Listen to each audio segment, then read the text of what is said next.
Our big story tonight, the breaking news at Michigan State University. Protests over Richard Spencer's visit turning violent. Fists flying, people being thrown to the ground. Protesters and supporters of the white nationalist leader squaring off already a number of arrests. Our coverage begins with 7 Action News reporter Simon Shaquette live where that chaos on campus is occurring. Simon, have things calmed down there at all? Well, not really, Glenda, Dave, a very hectic, chaotic scene. You can see it behind me. They're just trying to physically block off. You're seeing officers on bicycles trying to block off some of these protesters from trying to block the road and not allowing people to pass through. Very tense, at times violent yet again. You're seeing it right there. People just refusing to follow the instructions by police out here, trying to physically prevent police vehicles from passing through this street. We've seen half a dozen arrests at least. A couple hundred protesters began arriving hours ago, clashing with cops and alt-right supporters.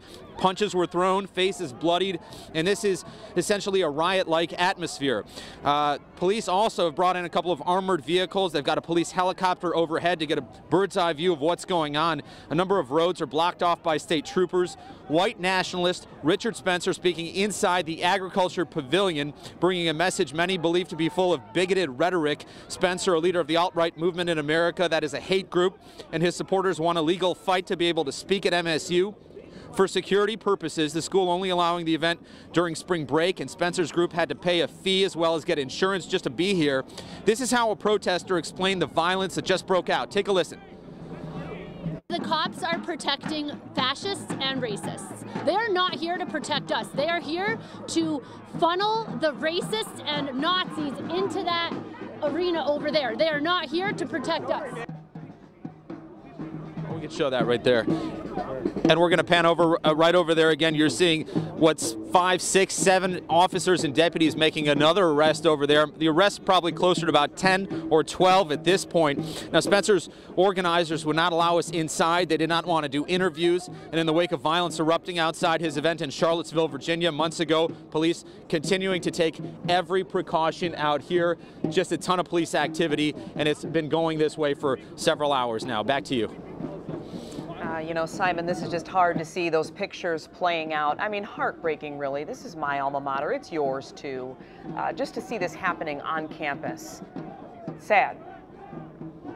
Yeah, you know, we're in this area towards the southern part of campus. This is not an area where you would typically see a lot of students, and many of the students are gone for spring break, but nonetheless, several hundred people are out here. They're very angry, both the supporters of Richard Spencer, alt-right supporters, and also opponents of those views, people that are trying to speak against Spencer, and when they end up face-to-face with one another, there's that line that gets crossed, punches being thrown, as we've said, people shoving one another, just turning extremely violent, and that's what's led to a number of arrests out here. In fact, Kent, if we could just show and zoom down this way, there they are, more state troopers in full-out riot gear. They've got batons, those shields over their faces, and helmets, and this entire area is essentially blocked off. And there you can see it again. There's another outburst right there, people being chased off when Spencer supporters come face to face with other protesters, and now they're all running off in that direction.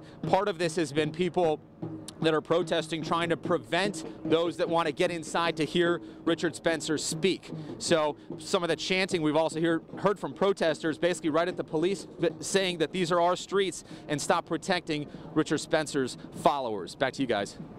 All right, Simon, thank you very much. Certainly some trying to provoke, though, the confrontations that we're seeing there taking place at Michigan State University. Appreciate your live reporting. We know you'll stay on the scene and come back with anything additional that develops there. Meantime, we'll move on, and a supporter of Richard Spencer arrested in Pittsfield Township. Investigators say Jonathan Kolanowski got into some sort of argument with protesters last night. He called police to say they were following him.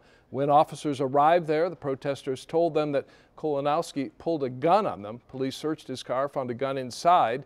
Kolanowski was taken into custody and charged. Meantime, 2 local businesses decided to close their doors in reaction to Spencer's speech at MSU. They did so after learning his supporters plan to stop by. 7 Action News reporter Kim Russell live with the latest on the move by that business. Kim. Yes, I'm live right now at Tipsy McStagger's Pub in Warren, and as you can see, the parking lot is 100% completely empty. The business is shut down. Now, the owner of this business, I talked to him on the phone, and he said he got a phone call from someone who said, I'm going to have a networking event, and I want to have a reservation for about 100 people at your business. He said, no problem. Then he found out who it was. It was the Foundation for the Marketplace of Ideas, and their networking meeting scheduled for tonight at his business, he learned, was about networking with supporters of Richard Spencer. He felt disgust. He didn't just cancel the reservation, he closed his business. The Carpathia Club is also closed in Sterling Heights. Sources say this comes after a similar meeting was planned for there. This is what the owner of Tipsy McStagger's had to say about his decision to close. And that's not something that we want to see in our state. We want our state to be known as a welcoming place, a place that embraces diversity, a place where we stand up against hate and we say no to hate. Now, you just heard from the regional director of the Anti-Defamation League, and she says standing up to hate is something that we all need to do. After all, that there has been an increase in anti-Semitic incidents across the country and here locally. In the meantime, I'm hearing there's more going on in East Lansing. Let's go back to Simon Shaquette with more on that. Simon, what's going on?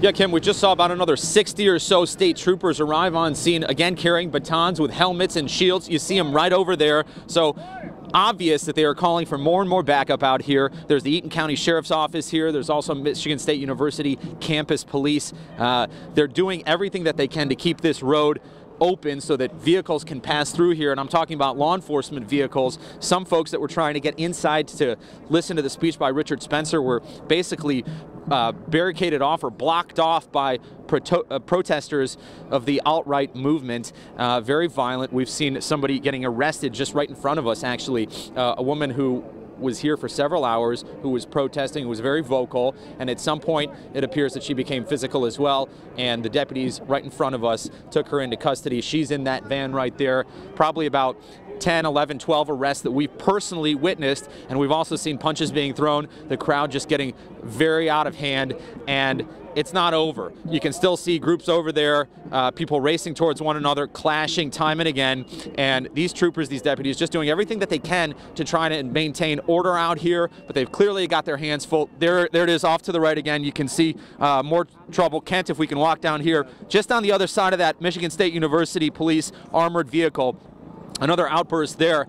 And the challenge here for law enforcement is simply that this is such a large area, they have to contain all of it, and no one here is passing through metal detectors. It's unknown if anyone might even bring a weapon into this area. Thankfully that has not happened, but people are just coming in here, and you're dealing with a number of law enforcement trying to get from one spot to another to deal with these outbursts as they happen, and you're seeing somebody getting arrested yet again right over there. That's state police making an arrest. Back to you guys. All right, Simon, thank you. And then, of course, you've got the situation once Spencer's speech is finished and people leave that facility, the potential for additional confrontations as well. We know you'll stay on the scene, and 7 Action News will be live streaming outside this event throughout the evening. You can check what's happening right now at WXYZ.com, also on our Facebook page as well. We've also been up in the air. We've been looking at this from every angle that we possibly can. Live from Chopper 7, live from on the ground, where you've seen Simon Shaquette do firsthand accounts. It's unfolding in front of us. And many people saying they feel like they're being bullied, and some are being protected and some are not being protected, but there's obviously a chaos in trying to keep order on both sides. Sure, and again, police want to keep that road clear for traffic to pass as well, so we'll continue to follow this throughout the evening here on Action News.